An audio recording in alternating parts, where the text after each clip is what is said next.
এবার আমায় আপনারা বলুন তো, এরা যে গীতা পাঠ বলে, গীতা পাঠ তো আমরা সবাই বাড়িতে করি যার যখন প্রয়োজন হয়, তার জন্য পাবলিক মিটিং করার কি দরকার আছে? ঠাকুর দেবতা হৃদয়ে থাকে, যে আল্লাহর কাছে দোয়া মাঙে সে মনে মনে মাঙে।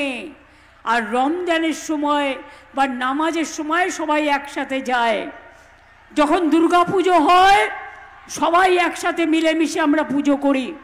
কিন্তু বলুন তো, যারা গীতা গীতা করে চিৎকার করছে তাদের কাছে আমি একটা কথা জিজ্ঞেস করব। শ্রীকৃষ্ণের উপদেশে শ্রীকৃষ্ণ কি বলেছিলেন ধর্মের নামে? তিনি বলেছিলেন ধর্ম মানে হচ্ছে ধারণ করা। ধর্ম মানে ধারণ করা। কোনটা ধারণ করা?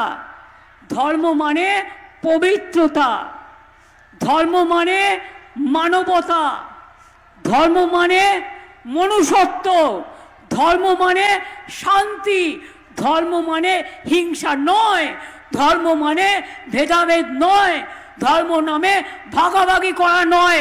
বিজেপির বন্ধুরা যারা গীতা পাঠ করছেন, আশা করি আমার কথা শুনতে পাচ্ছেন, এর উত্তর দেবেন।